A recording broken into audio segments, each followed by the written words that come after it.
Good morning, friends. Good morning, Steve. You're muted, Steve. Now Good you're morning, not. Mike. How are you? I'm good. How are you? I'm okay. I'm Yeah, okay. I had a question for you before we start today. Yeah, okay. I know What do you, what's happening here. what's happening here? Just ask the question. What did you do this weekend? Very little of what I was supposed to do this weekend. Um I think that's going uh around. I played a lot of Satisfactory.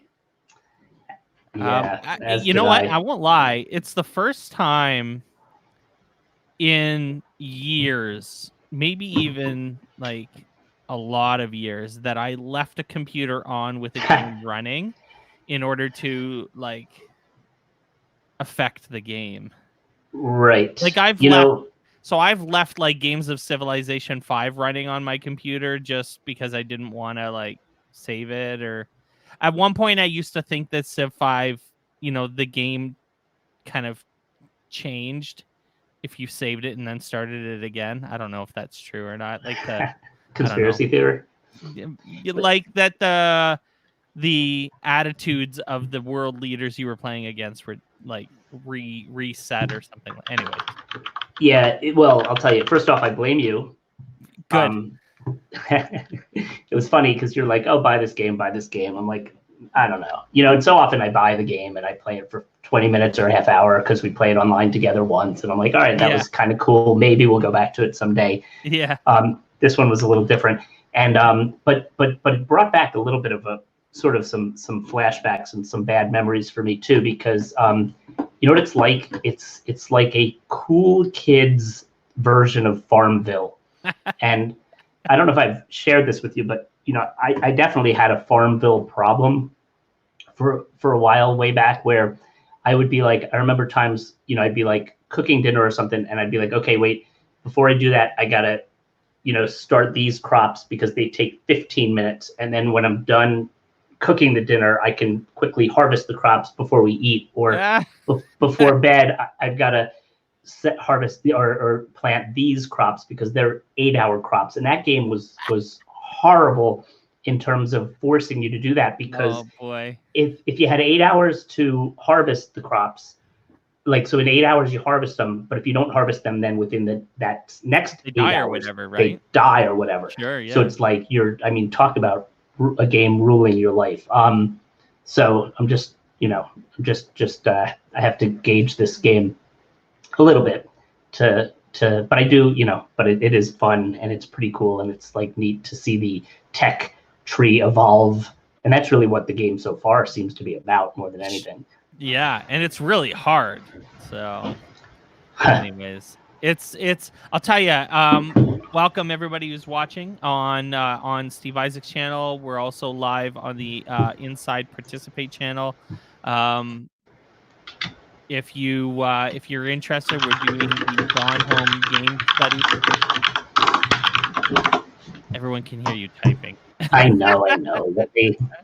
And The Gone Home game study is on Thursday afternoon. It's been great. We spent an hour playing so far. And we will continue this Thursday. So make sure you're following twitch.tv/inside participate to stay up to date on when that's going down. You can also check out the game-based learning community on Participate. The link is in the profile. Yeah, Satisfactory is a lot like it's got a little bit of Minecraft. It's got a little bit of like Sim City. It's got a little bit of Farm tycoon Together. type thing. Oh, and yeah, because you can totally play multiplayer. And we've done a little bit of that. You, myself, and Scott, Scott Beater, Hmm. played together on Friday night, I think it was. Now that was super cool because it was like the true cooperation. I mean, like in that case, I was able to just simply, take a role and gather, which is what I like to do, and Yeah. and then feed it to you guys. But I'd like to see games like that need a more persistent multiplayer, like where we could log, like a server, because like we're playing on Scott's world and it was great, but then if we don't go back to his world, you know, it's like whatever. And the same thing happened with Farm Together. Is like if I started focusing on my world, my farm, you know, then do I want to go to yours? But you know, whatever. Oh, what is the link you mean for the game? I think he means. I hope he means For Satisfactory. No, to Twitch, to the Twitch channel. Okay. Eat it. Okay, so we're talking Scratch today. Scratch is like the OG of computer programming in elementary school, in particular. Yeah, and it's certainly something that Steve and I have both spent a lot of time in. We're gonna do kind of a basic kind of Scratch 101 today. You know, start right at the bottom with this. And then I think tomorrow we will dig into taking a deeper dive into some things to get you started. So if you don't know anything about Scratch or where to start, this is probably a good place to start for you. So Scratch, the website, like let's start right at the start. Scratch website is scratch.mit.edu. One of the things that's cool about Scratch is that you can now, this used to not be the case, but now you can create both a teacher, you could create potentially a teacher account or I haven't used this in a while. I have to update my profile. um, but you can create this. So this isn't a teacher account. This is a personal account that's it looks like it's about 6.5 years old. I used to have, I believe I have a Mr. Washburn account that was for teaching as well. And when you do teaching accounts, what's really cool is that you can have your students, you can set up sections and put your students in those sections so that you can see what they're working on, which is really, really neat. So you can have students enrolled in your sections. So I taught using Scratch for grades 6, 7, and 8. So I had all 3 grade 6 classes, all 3 grade 7 classes, and all 3 grade 8 classes separated, and then I could actually see where they were in the and making their game and whatnot. So this is really cool. So Scratch has this is kind of your personal profile. You can do some information about you. You can also just write kind of a 200 character, summarization of what you've been working on. This is where it shows projects that you have made public. There are also places where the subjects that are private. There is a bit of an element of community built into Scratch, so you can certainly you can have followers. These are obviously former students.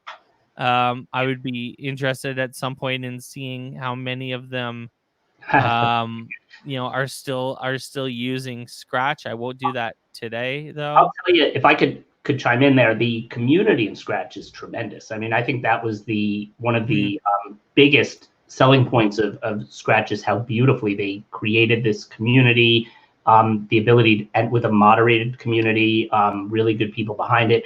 The voting up and sharing, I think, is one of the most rewarding things for creators when they're creating stuff and sharing it out. So huge fan. And Gumby just pointed out too the beauty of the remixing, which I almost like to say would it be fair to say they invented the idea or whatever, or at least brought it to the mainstream where you can take anybody's project with their code and kind of create a copy of it to then remix it, which a lot of what I teach is kids starting with something and then modifying it.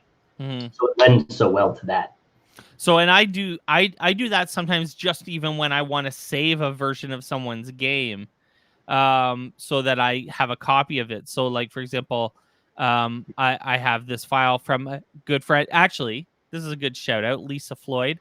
If you don't know who Lisa Floyd is on Twitter, you should totally go look up Lisa Floyd. She's brilliant, and she does a lot of really cool stuff in Scratch. So this was something that she made at one point, I believe, and so I you make a remix and then you copy.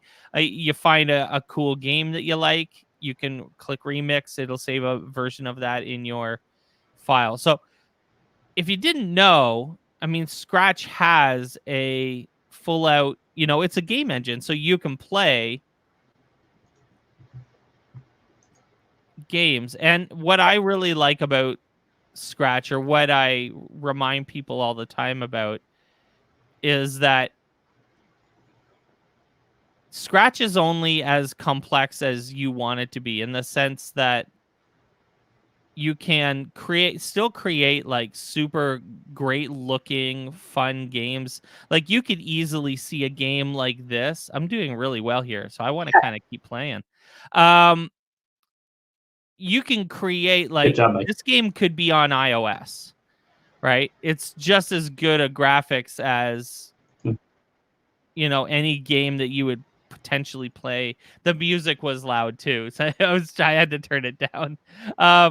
But you can play games that look just as good as any other game. It's funny, these games down here are the games I used to teach with. So we'll get into, I think, some of those tomorrow, but you can see that you can have private and you can have public games. To create a new game, once you have an account, all you do is click on new project, and it should take you into a window like this. I love how far the user interface has come in the last decade for this. Yes. It's definitely, it's funny that it's on. Was this always on this side? I feel like this was on this side. Might have been, but they've definitely done a great job of keeping it beautiful and easy to navigate and use. And like you said before, I mean, talk about the OG. Like so many code, block-based coding environments we use now either use Scratch because I think they offer the API, or have certainly modified it so that the same interlocking blocks make sense in whichever language or environment the kids and whomever are using. Absolutely. So if you've done any sort of block-based coding, and I mean somehow not actually done Scratch, which would be pretty funny in and of itself, you can see that it's got a very similar set of blocks down the side, things for moving sprites, having them say things, switching costumes. We can talk about that in a bit. Sounds, and saying things, making notes, which is interesting. The events, so causing, when something does something, do it. So when the sprite is clicked, when space key is pressed. Some control blocks, such as forever, the all important forever block, a wait block, and stuff like that. Sensing blocks, so when you're touching something, when the sprite is touching something, or when you press the space key, or any kind of sensing. Operators, so pluses, minuses, dividing, greater than, less than, equal to. Um, you can use something like this with a, if this and this, then do this. So you can have kind of conditionals. You can even actually embed. So you could do operators if so and so is greater than so and so, but less than so and so. So you can embed blocks into each other to create, fairly complex conditional statements, that really narrow your focus. So that, for example, if something is two numbers, but two numbers, so you're really narrowing it down to like just a couple numbers. That'll get you what you need. The trash, if you didn't notice, was I just dragged it back over to the kind of the block area, and it got rid of it for me. You can really easily bring in like random number generators or dice, type concept. Oh yeah, yeah, totally. So you can when flag clicked, what would I do? I would do Choose a number. We're playing a little Dungeons and Dragons here. We pick a number from 1 to 6. If Actually, yeah, that. Well, no, because it's going to pick a random number. That's funny. On the fly, I'm trying to think of it. My brain is still like really slow this morning. I'm not going to do it because I don't want to embarrass myself. Why don't we start doing some cool stuff with just even our cool cat? Yeah. So we have So here's our block space. Here's our creation space to drag blocks into, and code. Down here is your list of sprites. You're not limited to a 6-sided dice. No, of course not. You could in theory have a we should create you could have 100. You could have random numbers between any number and any other number. We should create a whole like Dungeons and Dragons campaign in Scratch. Oh, now you're getting a little ambitious there. I don't know if I can handle that. I actually tried to do like a Final Fantasy remake once where I went on like a map generator and created like a world map and then cut it into squares, and then as the sprite moved to the edge of one map, it generated the next map. It was hard. That's the nice thing about the scenes. I mean, the scenes are real intuitive too, with going from scene to scene and all that. Gumby says he'll be the dungeon master. Nice. So you can add sprites. They actually have a pretty extensive sprite library. I mean, if I was honest, I'd say they aren't always, my favorite looking sprites. So some of them are pretty ugly.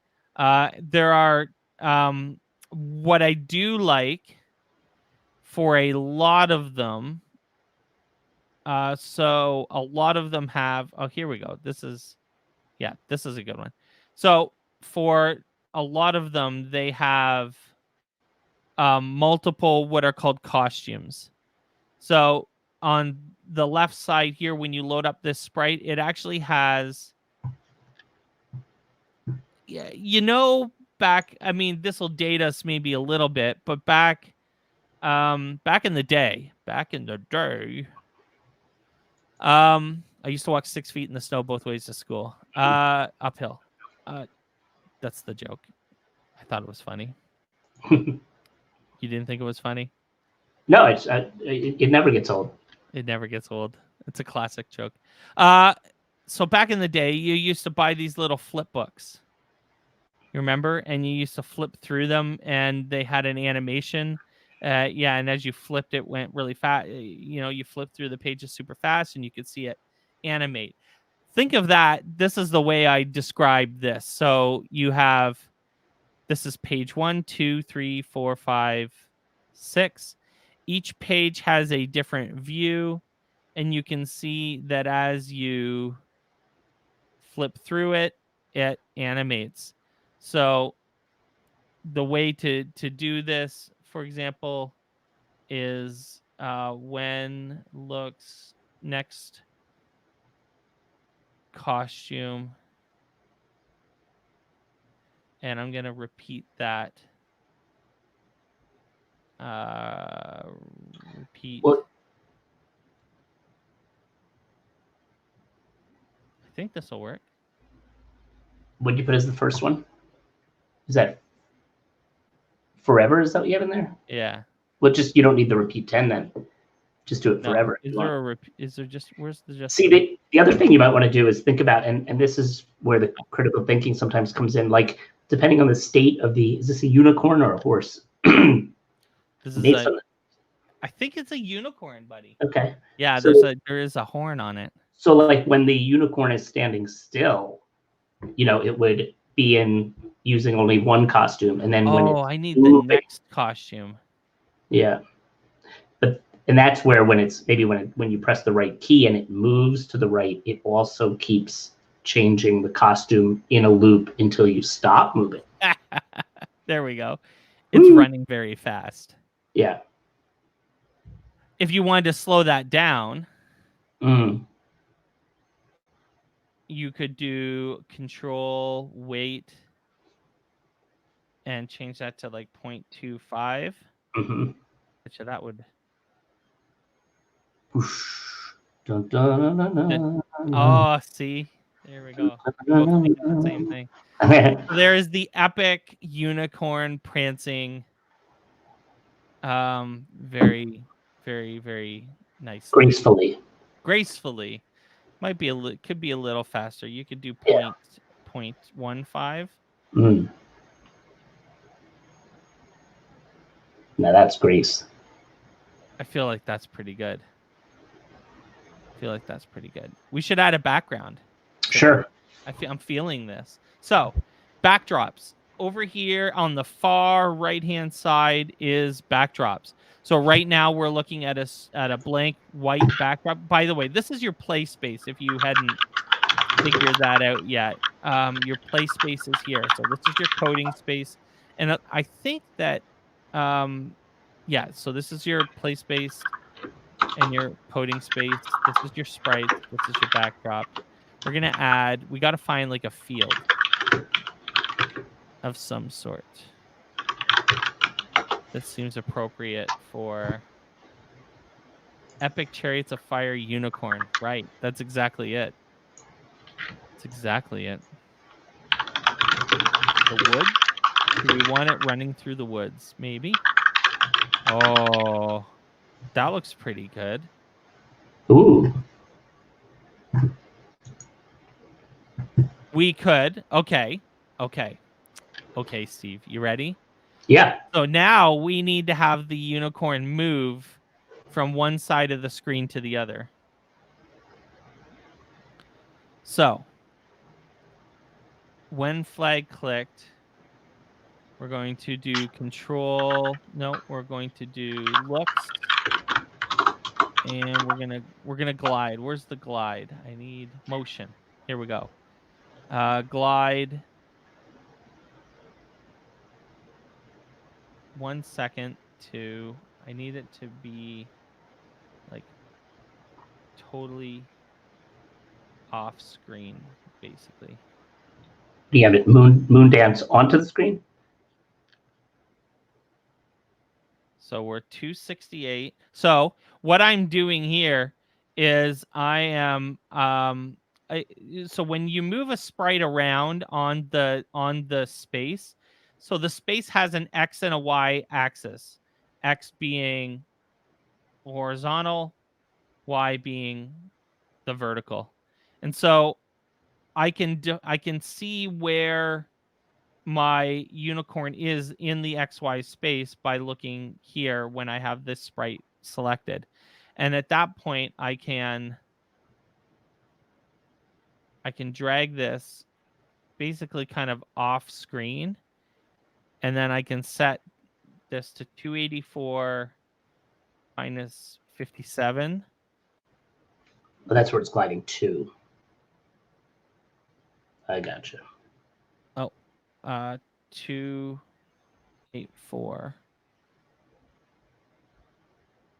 Like that. But I want to glide it like over 5 seconds. So, and when I start, I want my horse to be as far off screen as this. So I'm going to set my position. I'm going to go when clicked, go to. Okay, so one of the so here was another good trick. It took me so long to learn these kind of little hacks. So if I set my unicorn in position here, it sets it at minus 327, minus 76. If I drag my block out now, it actually has it preloaded into it, the right position, so I don't have to change it again. So I'm going to glide to here. So in theory, oh, what happened? Oh no! I know what happened. You, I know what happened. Do you know what happened? I know what happened. yeah, I think so. Well, you glid there before you did the animation. Yeah. So the animation isn't, So because it does your blocks in order and it's waiting for the animation. so you have to probably put the gliding inside the forever loop also, or maybe you don't even need the. Let's try that. See, you know what it's going to do now? Same thing, because you're still waiting for it to glide there, and then it's going to do the animation. It has to That's happen right. together. So try to put your weight. Oh wait, you do have that in there. Wait. No, see, it's still gonna. Let's see. I don't know if you want to glide. Well, glide to or move to, or that's what you're doing. Oh, there you go. Good thinking. Now, I'm sure we could have done that in the one block also, but that was good problem solving there. Beautiful. Look at it. It needs to disappear now. Yeah. Or go to the next That'll scene. be looks. So while you're doing that, I just gotta mention, so this reminded me of the or do you know of the Verzoom bike? You ever seen that, Mike? The what?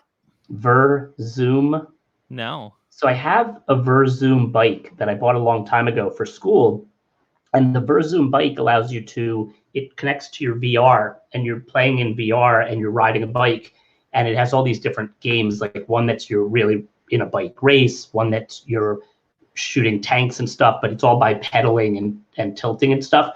But there's one where you ride a Pegasus, and that's what this is making me think of. And sadly, and I can't go back and get it right now, the bike is at school, and I'm like, during this time that we're home, I'm dying to, throw on my VR headset and ride my bike. But anyway, go ahead. I digress. Awesome. All right. So. Hmm. So we have a horse gracefully trotting through the forest, and then it disappears. So I've set up what's called a broadcast. This is like an electrical signal that is being sent by these commands once it's done to start something else. And you can actually receive the signal here like this. So now, when I start, it starts the animation, which continues forever. It goes to the start over here, and it shows it, and then it glides across the screen, and then it hides it, and it broadcasts the next scene.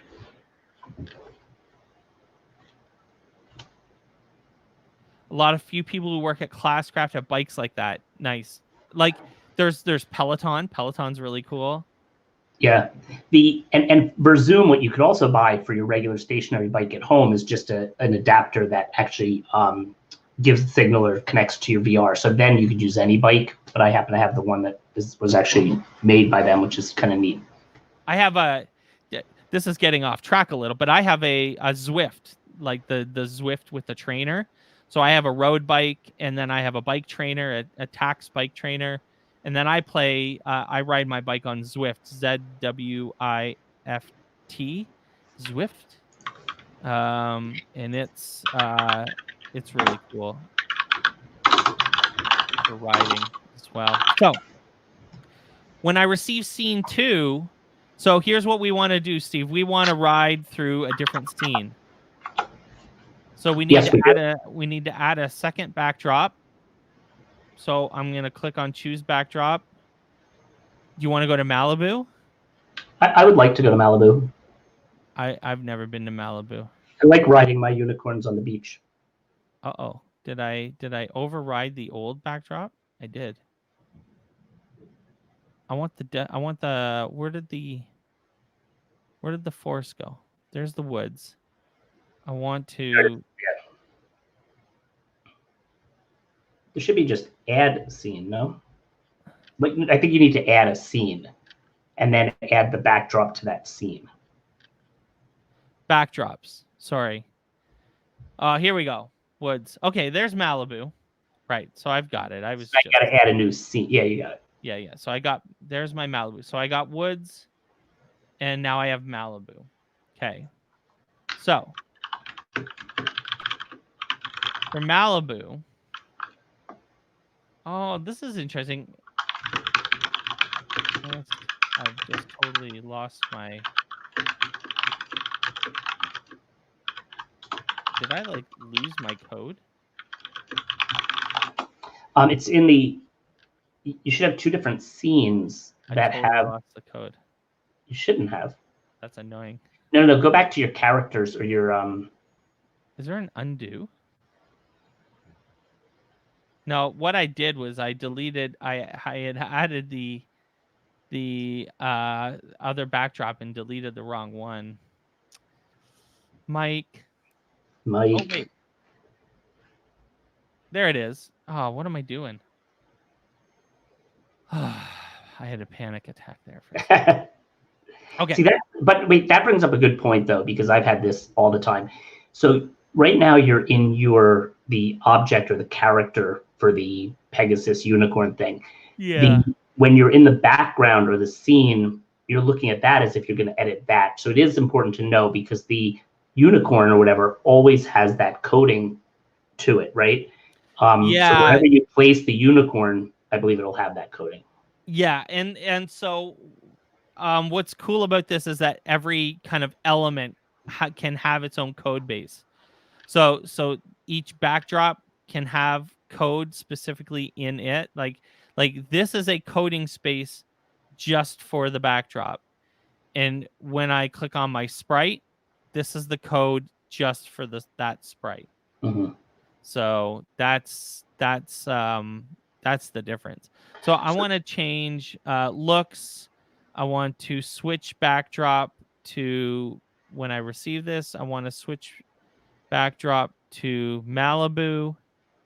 When I receive scene 2, switch back to Malibu. And then I'm going to duplicate this and I'm going to go here. And I'm going to change this to scene 3. I bet this starts in the woods with the horse running through the woods to the other side, and then it switches to Malibu, and it rides through the beach. Oh, There's the Days of Thunder actual scene, right? Because aren't they riding on a beach or something like that? Or not Days of Thunder? What's that thing? Chariots of Fire. Equally epic. Yes, I do find certain things like that with Scratch to get a little, like I always find the first time you start doing the receive the message and receive stuff to be a little confusing. So hopefully it makes sense to people because Mike did explain it well. So now when I hit the flag, it starts back with the backdrop. So because I added a second backdrop, I had to make sure it knows to go back to the start. That's pretty nice. That's exciting. We should what else can we do? I was going to say, just to reinforce exactly what you just did, add one more scene and have it ride through that one also. I'll do it again. Please. And then because it'll also show how easy it is to duplicate the stuff and all that.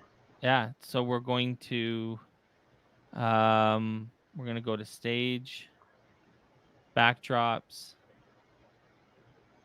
I'm going to add a backdrop. Mm-hmm. What are we going to add? Boardwalk? Oh, that would be nice. Or what's that one?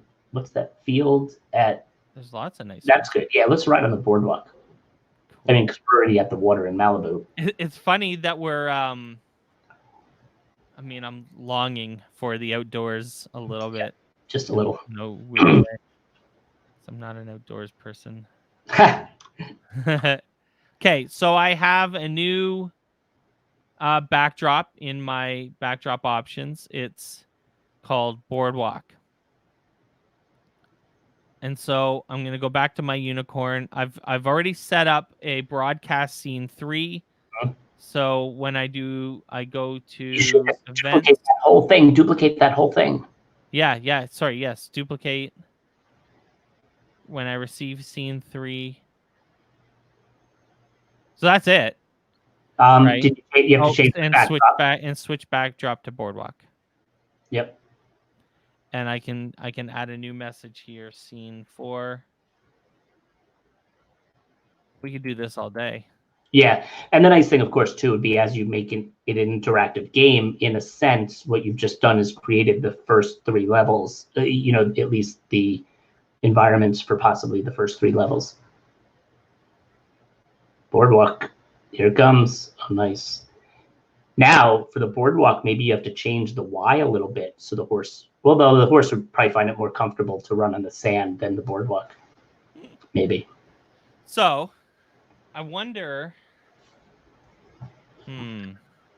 The only thing I'm not good at it. So one of the things that if you've been watching us stream the last few weeks, is that some of the block-based coding platforms that we've been working with are have some aspects of the block-based coding built right into it. For example, what's the one that I was mentioning specifically that had the gravity built into the jump? Like they had a jump block.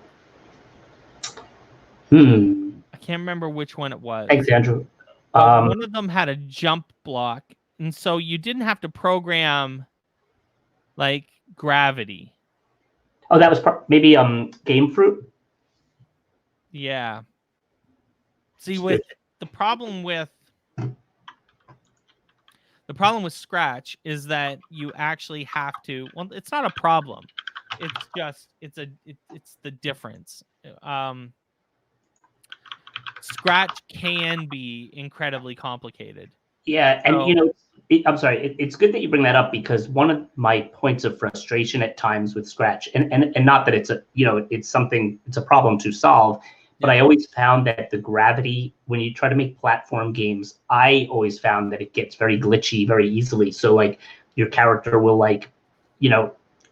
certain programs, it's a little easier to make sure you land on the platform as opposed to just touching the platform and having the touching the platform serve the same purpose, which I think often happens in Scratch. So wait, now Gumby says it's a feature. Yeah. Do you mean a feature in Scratch now? Like, do they have gravity? No. I think he's probably meaning that it's not a bad thing. It's just it's a different thing. It's not, right. It's not that it's a drawback. It's just this is what you have to do. You have to exactly, and you're learning to code, right? So I mean, gravity is an important thing too. Yes. But I think that and it does really force you to to really get in the weeds a little bit. You have to touch and reverse to not get stuck. That's what Shouts says. You have to touch and reverse to not get stuck. I think with regard to the when you're colliding with a platform or whatnot in the block. Good morning, Betsy. So the one thing I just added is that you can make your characters say things, like little chat bubbles, by adding the say block. And then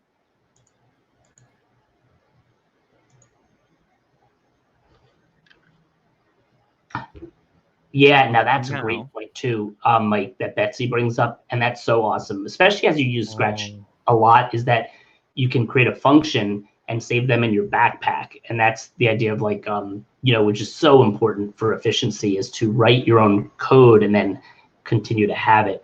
And Shout says he saves songs that way, so if you use the music feature and then you have that in there, I mean, it's so easy to then bring it back out.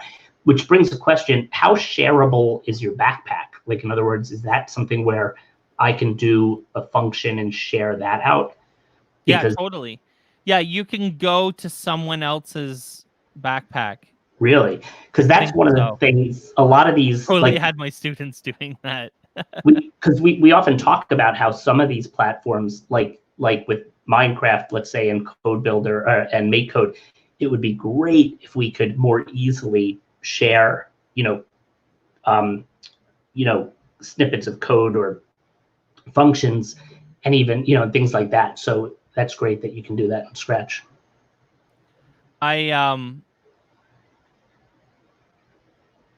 Yeah, you can totally do that in Scratch. Running along the beach.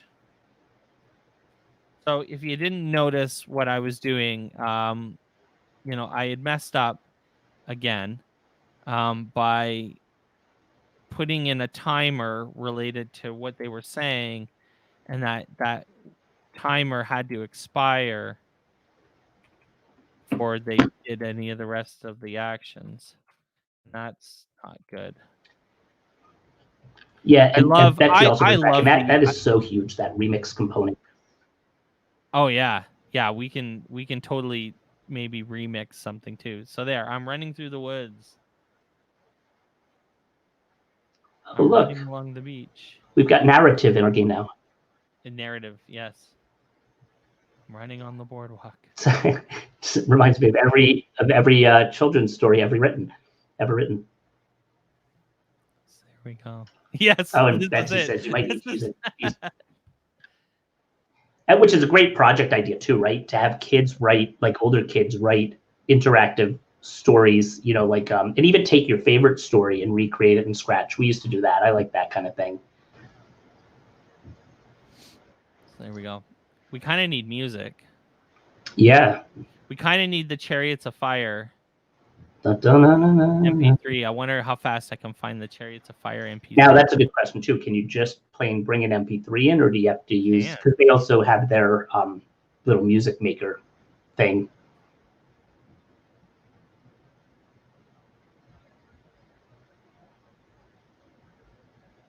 So wait, so Shout says or work on the same program remotely.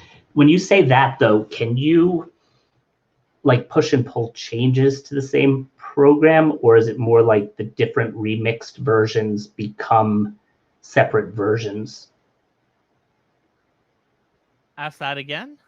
So Shout said something about working on the same program remotely.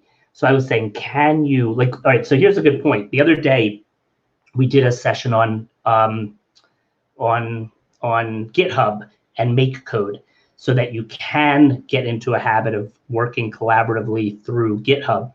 I wonder, I don't know if Scratch allows you to upload to a GitHub repository, but what Shouts was saying is, that way you can work on a project together. But I believe with the remixing, you're going to end up with multiple versions. However, from a programming standpoint, that's not necessarily so bad if you organize it right and call the different versions different things. However, I think it's, not, maybe, I don't know if it has a version history in such a way that we could teach kids the start of that. You know what I mean? Yeah. Group work is tough. Yeah, group work is tough. And I don't think that, oh, well, this is, can you hear the music? I cannot. You can't. I cannot. Oh, yeah, because this is StreamYard and it doesn't. Yeah, we gotta, that's one of our biggest streaming challenges as of late. Our biggest streaming challenges is using this and playing the sounds at the same time. Yeah. Which reminds me, everybody, Thursday is our second round of the Gone Home game study that we're doing via Participate, which has been very cool. So Mike played through his first hour of the game last Thursday, and we have a discussion going in participate.com in the game-based learning community. And that's a new thing we're going to keep doing for all of you educators that are as excited about game-based learning as we are. We're going to go through Gone Home as our first one and then move to others. It's very fun. It's been interesting. Yeah, I can't share my screen with the audio. It's disappointing. We have figured out an alternative program to use, but It doesn't have anything to do with headphones. Yeah, Gone Home Game Study, Thursday afternoons. Really cool. And the chat, please, if you were with us last week for it, go to the discussion in the Participate game-based learning community and weigh in now on what we did. I posted a little bit of a reflection on the first hour, and that was fun to write, and then we can have everyone kind of weigh in. It's not just a passive consumption of media. We do want people to share what they're doing and how they're doing it and stuff like that. That would be really cool. The idea is that we want to dive deep into these games with each other and think about how they can be used in the classroom, but also break them apart and discuss them and all that good stuff. I call this Chariots of Fire. Seems appropriate.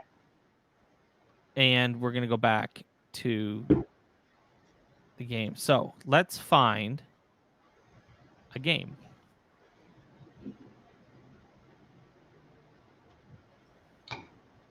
Gosh, coronavirus. Interesting. I wonder how old this is.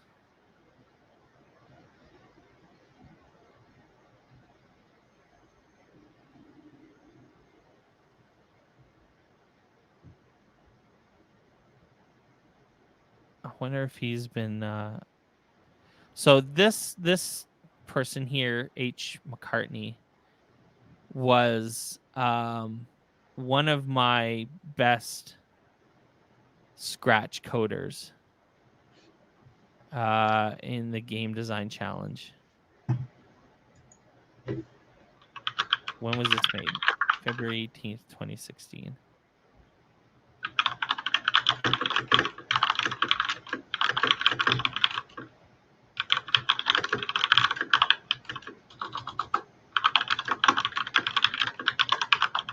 Pretty impressive. The animation that you would have to do to like have the things drop down.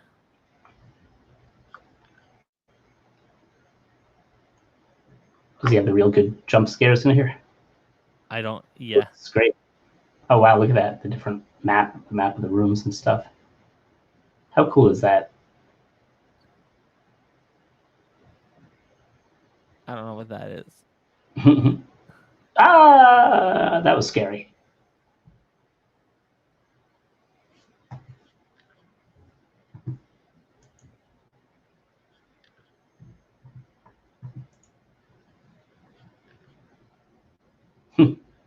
That's great. So when we were talking though about remixing, I don't know if I want to remix that game, but let's find a game to remix. Be great if you found even just a simple platformer, because then we could also show a little bit about how the gravity was done. Oh, platforming is so. It looks Super Mario or something. I think this is a platformer. Are these your kids' ones still? Oh, look at that. See, now this is great too, because I'll tell you, like the fact that the character they're using is just a square, I like from a design standpoint, because I often have my kids, create something to really focus on the gameplay first. So we get so caught up sometimes in the look of the graphic, and especially with a platform game where the collision points and things become an issue, it's better to start simple. You're almost as good at video games as me, Mike. This one's hard because there's really loud music. Oh, I don't think there's a way to turn the music. We don't hear. But so you're blaming the music.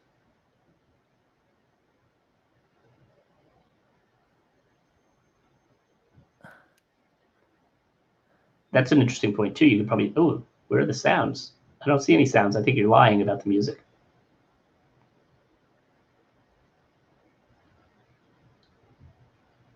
That's interesting. Those are so the music might be for some of these other sounds. Like, do you want to just pull out the music as part of the remix? I just want to mute it. It's so loud. You should find where the music originates and just yank it right out, and then you won't have to worry about it.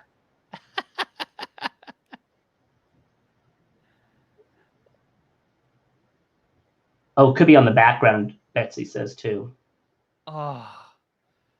So Shouts, when you have them combine the scenes, is that fairly easy to do? Or in other words, can they essentially copy? Oh, can they put a scene in their backpack and transfer it that way? You have to change the change the input from mic. You mean in order for us to hear the sound? Possibly. I don't know that we want to. No, Shouts. Trust me, we've. But Shouts, if you heard that first question, can you save these scenes or in their backpack and then transfer them that way to collaborate on a project? And one thing I do want to kind of point out too, which I love about the streaming, is that when we do have an active, community watching like we do today, it's so great that we can kind of engage in this constructivist learning and kind of share ideas and build, we're a lot smarter as a group than Mike and I are, that's for sure. There's so many cool, like, if you know like how hard it is to do like some of this stuff, you really appreciate. Yeah. Okay. You really appreciate how good this game is. That's really hard. I loved my kids used to love making games that were like just borderline impossible. Yes, of course. But I used to have to like remind my students, like an aspect of good game design is that games are possible. Yes, every level should be possible. I talk so much about ramp of difficulty with my students and how it should be gradual. And it's funny how kids, oh, you did it. The funny thing is that, and that's a big thing for kids. I teach middle school and high school, but for them to learn is that the, the end user is your audience, so it's like you have to, they're the ones you want to like the game and not be overly frustrated with it. And that's where, the iteration, my favorite word, comes into play so much. Go through the portal. Hey. Oh, that's interesting too. So for younger learners, I mean, Scratch Junior is wonderful. I haven't taught that age group in a long time. So if anybody in the chat has a strong feeling about Scratch and Scratch Junior, I'd love to hear it. So I used other things other than, so I taught computer science grade 2 to 8. I didn't use Scratch until grade 6. So my 6, 7s, and 8s were using Scratch. Now, it's been 2.5 years now since I was teaching. So, and it's funny, like the way that time what's that? Yeah, man. Isn't that something? I remember so much when you were talking about that move. Holy crow. Right? It's Look at you now. Yeah, no, it's crazy. No, has it been 2.5 years? Yeah. Anyways, It's been a long time, and the way that things move is so quick. One of the things I think, there is a lot of really cool young early learner coding tools now, which I really like because that's kind of one of the things I like. There are a lot of people who do like Scratch Junior. It is kind of cool. I like educational robotics in those early years too. So things like Dash and Dot, Metatalab, which is a platform I'm a pretty big fan of. Just wrote a whole curriculum for them that should be out, real soon. So stuff like that is really cool. And then in grade 5, we used Hopscotch, the iPad app. And Hopscotch is pretty neat as well. And they have a pretty robust curriculum. So I like the scaffold that's available. There's lots of really cool stuff. Now, there's some really cool elements of this game is really neat. Yeah, I like this game a lot. I like it because it some of it has to do with the simplicity and stuff. But this isn't one of your students, or was it? No. Okay. No. Great. One of the things I think is super interesting is this custom block defined platformer. Some people are smart.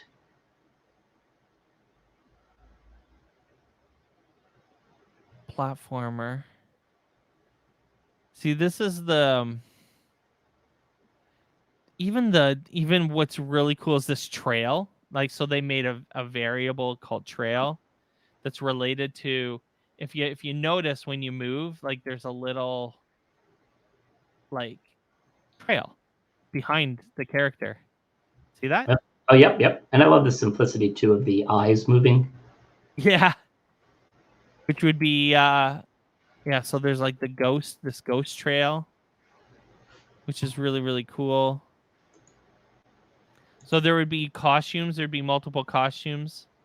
There's it's turning right, turning left. And there'd be code, for switching the costume based on what direction you're taking it, which is really neat.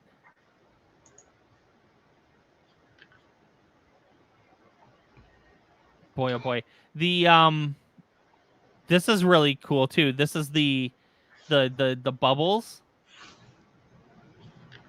So one of the things that's really neat is that this is just one bubble, right? That's being programmed to display in a bunch of different times. It's being displayed a bunch of different times, and it's being resized randomly and sped up at different. So some of them are moving up at super fast, some of them are moving up slow, and they're also disappearing at random. So there's your random size. Now, is There's each your random speed. when you advance to the next, is this like a scrolling background, or is it is each one a different scene? That's the main screen. It seems to me. Oh. So that's just the Hmm. haha. Oh, okay, cool. And these are all different backgrounds or different scenes, technically. Costumes Costumes. in the level. So Wow. it looks like there's a bunch of them. And everybody follow. It's That's funny awesome. what you can do. What I assume that the way that this has been built is interesting, because you could basically create these pre-defined blocks and then randomly generate them, or not randomly generate them, but generate them. This one, then this one, then this one, and create a level based on that. Question from Brad. Good morning, gentlemen. Any ideas having a student explore with Scratch independently, especially Yeah. younger learners, second grade? So Are there challenges, tutorials you'd recommend? I don't know if there's grade 2 level content built right into Scratch. There are tutorials I also right think at the top. Yeah, the tutorials are great. I think also encouraging kids to explore the community content, because it's so inspiring when they start to see the creative ways other people use something like Scratch. Because one of the things that blows me away all the time is that on the surface, it seems like there are certain things you can clearly do with Scratch, right? So you think in a sort of linear way, and then all of a sudden you see somebody take it a total, 180-degree turn and be like, whoa, how'd they think to do that? And that's where I think programs like this get kids really excited about learning that next thing. Yeah.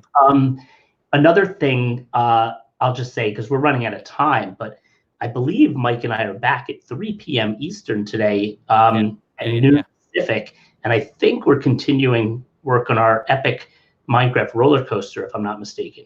It's gonna be exciting. Yes. Yeah. So the roller coaster is shaping up really, really nicely. Yeah, so you should come back and join us for that. I might be able to get I Wear the Crowns in to start working on the pixel art that the roller coaster is going to go through. We need that. Yeah, so she might be able to join. And you're gonna work on fireworks. Yeah, I'll keep doing fireworks. Yeah, I'll do that by all means. And Glenn just joined us too, so hopefully Glenn will join us for roller coaster time.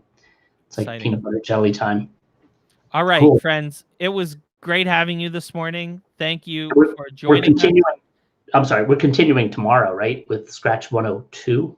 Yeah, I think so. As long as we can find enough to talk about. We covered a little more than I thought we were going to cover this morning. And I'm not yes. All right, friends, we got to go. Be sure to follow us, twitch.tv/inside participate.